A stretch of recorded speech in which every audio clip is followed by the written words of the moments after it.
हिंदू और हिंदुत्व की राजनीति ये ब्राह्मणवादी विचारधारा और उसकी व्यवस्था को बचाने का माध्यम था, जिसके नाते ये कह रहे थे कि दलित भी हिंदू, आदिवासी भी हिंदू, पिछड़ा भी हिंदू।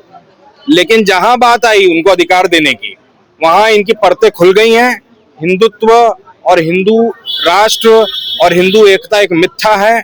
इस बात को इस यूजीसी के बिल के साबित कर दिया है कि किस तरीके से ये लोग कहते थे अब्दुल की चूड़ी टाइट करनी है। मुझे पूरा यकीन है इस देश के अंदर सिर्फ विश्वविद्यालयों के सीटों में बंटवारा नहीं होगा, बल्कि आगे चलकर भूमि भाग का भी बंटवारा करना होगा। ऐसा नहीं चलेगा कि कोई अपने माँ के पेट से 2000 एकड़ जमीन लेकर पैदा होता है और दिन भर मजदूरी करने वाला 2 बिस्वा जमीन भी अपने गांव में नहीं खरीद पाता। कहाँ से आया? जब देश गुलाम था तो किसी के पास 3000 एकड़, किसी के पास 2 बिस्वा कहाँ से आया? ये जो यूजीसी का रेगुलेशन आया है, ये बहुत बड़ी डिमांड थी काफी सालों से विश्वविद्यालय में, और भारत सरकार की खुद की रिपोर्ट कहती है कि 118% डिस्क्रिमिनेशन यूनिवर्सिटीज में बढ़ा है।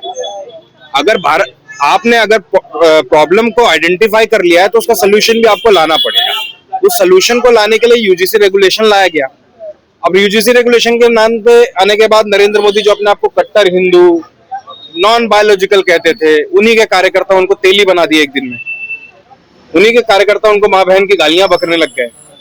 उन्हीं के जो एंकर थे, गोदी मीडिया के एंकर, जो मोदी जी के घटिया निर्णय को भी मास्टर स्ट्रोक बताते थे, उन्होंने नरेंद्र मोदी के ये सरकार द्वारा यूजीसी का जो ये रेगुलेशन लाया गया, उसके बाद नरेंद्र मोदी के सरकार के खिलाफ कैसे अपनी जातीय श्रेष्ठता को बरकरार रखने के लिए तमाम एंकरों ने घटिया शो किए, जिसके अंदर इस कानून को डिमीन करने का काम किया गया।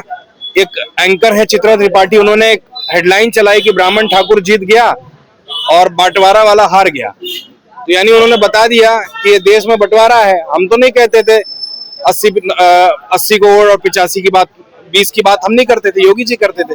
उनका एंकर कह रहा है कि 10% ब्राह्मण ठाकुर एक तरफ है और 90% भारत का एक तरफ है। तो मुझे वही जगदेव बाबू की लाइन याद आती है, 100 में 90 शोषित है, हम शोषितों ने ललकारा है, धन और धरती राजपाट पे 90 भाग हमारा है। तो 90 भाग तो हम लेंगे। यूजीसी रेगुलेशन आज सुप्रीम कोर्ट ने भले ही रोक लगा दी है, लेकिन इस देश का जो बहुजन समाज है, जो इस देश का 135 करोड़ जनसंख्या है, वो खामोश बैठने वाली नहीं है। अगर 4-5 बजरंगी गले में भगवा गमछा डालकर सुप्रीम कोर्ट को प्रभावित कर सकते हैं, तो हमने भी 2 अप्रैल भारत बंद करके बता दिया था कि अगर सुप्रीम कोर्ट कुछ भी करने का काम करेगा तो इस देश का बहुजन सड़क पे उतर के बता देगा कि जीरा भी अगर सड़क पे गिर जाए तो वो जमीन पे नहीं गिर पाएगा। इतने लोग अगर इस देश के अंदर सड़क पे आने का काम करेंगे, तो मुझे नहीं लगता इन लोगों को समझ में नहीं आ रहा है। नंद किशोर तो ये कह रहे हैं ब्राह्मण सबके बाप, उनका बाप है। नंद किशोर गुर्जर जो है, उसने तो भाई यहाँ जितने भी लोग हैं सबको अपने बाप का नाम पता है। एकमात्र विधायक नंद किशोर गुर्जर है जिसने कहा है कि उसके एफिडेविट पे इसके एक बाप का नाम लिखा हुआ है। फिर नंद किशोर ने कहा कि भाई ब्राह्मण भी मेरा बाप है। तो नंद किशोर गुर्जर पहले तय कर ले कि उसके कितने बाप है, उसके 1 बाप है या 2 बाप है। भाई मैं तो जितने लोगों से मिला हूँ जो मीर भोज जी के वंशज हैं, उनकी लेगेसी को आगे लेकर चलते हैं, ऐसी बकवास बात नहीं करते। भारत भाजपा का पिट्ठू है। फिलहाल अभी योगी सरकार की पुलिस ने ही कपड़े फाड़ के मारे थे 2। मैंने सुना है लात से भी पीटा गया था। तो जिसको लात से पीटा गया, लगता है सर्वर पर लग गया, इसलिए 2-2 बाप कह रहे हो। गोपी किशन पिक्चर आई थी ना, मेरे 2-2 बाप। तो नंद किशोर गुर्जर भी कह रहा है मेरे 2-2 बाप।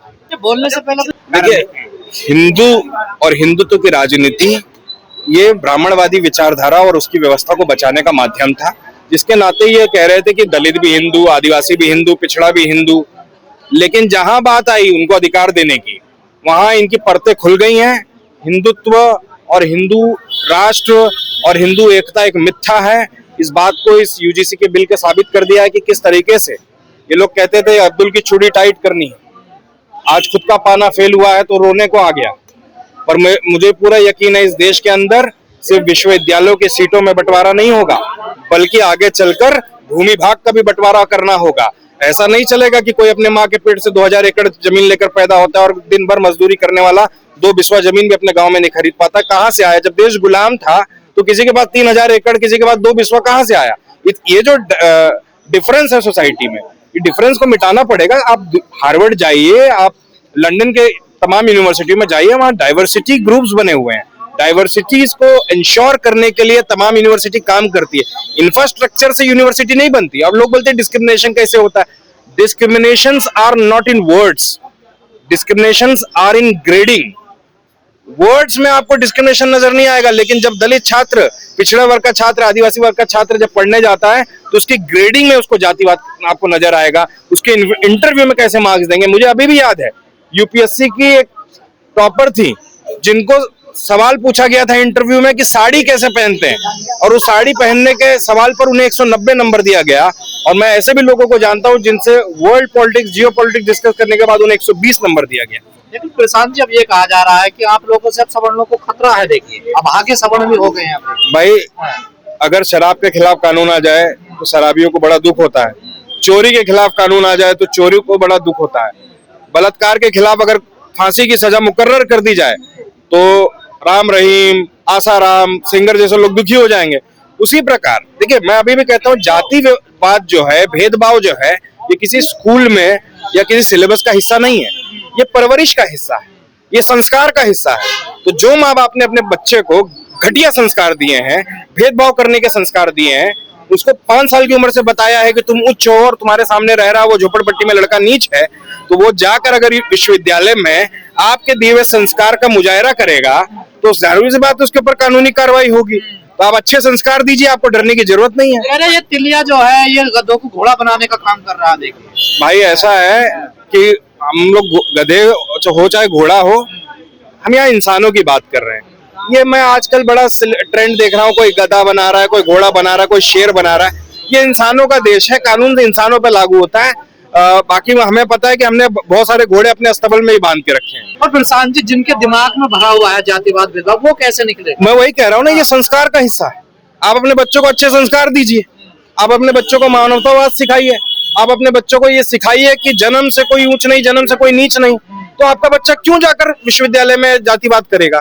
आपने अपने बच्चों को सिखाया है जातिवाद करना, आपने अपने बच्चों को वो घटिया, वो निम्न स्तर का संस्कार दिया है, तो आपके संस्कारों का अगर अनुसरण वो जाकर विश्वविद्यालय में करेगा तो जाहिर सी बात है बाबा साहब अम्बेडकर की लाठी का स्वाद उसे चखना पड़ेगा। लेकिन सावरकर को कहा जा रहा भारत रत्न देने के लिए सर, और सिफारिश मोहन भागवत कर रहे, भारत रत्न का सम्मान बढ़ जाएगा।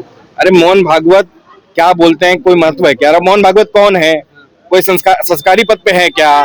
आरएसएस कोई रजिस्टर्ड एनजीओ है क्या? बड़ी किए हैं, अरे बलिदान दिए। अरे हो सकता है राम रहीम के लिए भी भारत रत्न मांग ले, वो आसाराम के लिए भी भारत रत्न, उनका कुछ है क्या? गोडसे के लिए तो मांग ही सकते हैं भाई। भाई आरएसएस का क्या है, बाहर फ्रंट पेज पर सावरकर होता है, अंदर वाले पेज पर गोडसे होता है। तो ये देश जो है वो गांधी, अंबेडकर, नेहरू, सरदार वल्लभ भाई पटेल और सरदार भगत सिंह के और चंद्रशेखर जैसे लोगों को देखकर ये देश बना है। अगर आप इस देश को ऐसे अमानवतावादी देश बनाना चाहते हैं तो अंग्रेज यहाँ से चले गए, उसके बाद भी अगर आप यहाँ हैं, आप किससे कम लड़ रहे हैं? हमारे भारत की स्थिति आज के डेट में अफ्रीका के सब सहारन स्टेट से भी नीचे है, सूडान से नीचे है, हम सोमालिया के बराबर है। हमारी जो ग्रोथ है, हमारे यहाँ जो गरीबी है, हमारे यहाँ जो जिस तरीके की बेईमानी है, वो सोमालिया से भी बदतर स्थिति में है। एक तरफ आप कह रहे हो कि हम विश्वगुरु बनेंगे, आपका कॉम्पिटिटर कौन है? पाकिस्तान, बांग्लादेश, सोमालिया, नहीं नेपाल भी नहीं है आपका। नेपाल में भी आपका कॉम्पिटिटर नहीं है। बांग्लादेश आपसे टेक्सटाइल में आगे है। आप जो लड़ रहे हो, क्या होता है ना, इंडिया टीम है, इंडिया टीम ना स्कॉटलैंड को हरा दी, नेदरलैंड को हरा दी, नेपाल को हरा दी और बोलते मैं वर्ल्ड चैंपियन हूँ। तो ऐसा तो नहीं चलेगा ना, आपको ऑस्ट्रेलिया हराना पड़ेगा, आपको अफ्रीका हराना पड़ेगा, आपको जाकर श्रीलंका हराना। आप लोग यूजीसी की लड़ाई को तेज कर रहे हैं, पुलिस आपके साथ नहीं, मीडिया आपके साथ नहीं, जुडिशरी सिस्टम आपके साथ नहीं, सरकार आपके साथ नहीं, कैसे बनेगा ये आंदोलन? बाबा साहेब अम्बेडकर जब इस देश के अंदर बहुजन चेतना को जगाने का काम कर रहे थे, उस समय भी मीडिया उनके खिलाफ था। उस समय भी उस बहुजन जो मनु मीडिया था उनके खिलाफ लिखता था। और जब इस देश के अंदर भगत सिंह जैसे लोग, कई स्वतंत्र सेनानी आंदोलन करते थे, तो उस समय भी गोदी मीडिया थी जो अंग्रेजों से पैसा लेकर उनके खिलाफ छापती थी, उन्हें आतंकवादी लिखती थी, उन्हें तमाम संज्ञा देने का काम करती थी। तो मुझे लगता है कि सबल्टन मीडिया है इस देश के अंदर। आज के डेट में मुझे लगता है कि जिस तरह सबल्टन मीडिया इस देश के अंदर ग्रो कर रहा है, हमें आज तक, जी न्यूज, इन जैसे पागल लोगों के पास जाकर अपनी बात कहने की जरूरत नहीं है। सबल्टन मीडिया के माध्यम से आज इस देश में बहुत सारी चीजें हो रही हैं। सबल्टन मीडिया का ही देन था कि हाथरस की बेटी को मेन स्ट्रीम न्यूज बनना पड़ा, वरना इस देश के अंदर हर गांव में हर दिन 2 से 3 दलित महिलाओं का बलात्कार, हत्या होती है, कभी वो मेन स्ट्रीम न्यूज नहीं बनता। तो सबल्टन मीडिया है हमारे पास, हमें चित्रा त्रिपाठी की जरूरत नहीं है। असम का नागरिक जब भी कहीं दुनिया में जाएगा तो लोग कहेंगे तुम्हारे पास कैसा मुख्यमंत्री है जो बेसिक अपनी मोरालिटी को, अपने शपथ को अगर सम्मान नहीं दे सकता, तो ऐसे लोगों का पब्लिक ऑफिस होल्ड करने का कोई नैतिक अधिकार नहीं बनता। मंत्री इस तरह की वीडियो अपलोड कर रहा है तो क्या फर्क है? क्या फर्क है भाई? फर्क नहीं है। मैं वही कह रहा हूँ कि अलकायदा और ये ISIS कभी भारत क्यों नहीं आया, पूरी दुनिया में गया, भारत में नहीं है, क्योंकि उसको पता है कि भारत में ऐसी शक्तियां मौजूद हैं जो देश को बर्बाद करने का काम तुरंत कर सकती हैं। इसके लिए ISIS कभी भारत आया नहीं।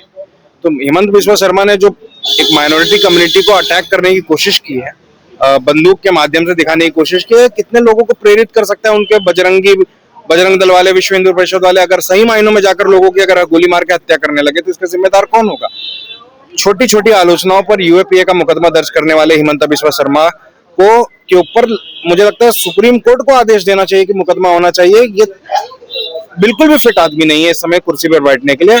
नरेंद्र मोदी अगर कहते हैं सबका साथ सबका विकास, तो ये वो सबसे बड़ा झूठ है। और नरेंद्र मोदी के मुंह पर हिमंत बिस्वा शर्मा रोज थप्पड़ मारते हैं कि सबका साथ सबका विकास बकवास है।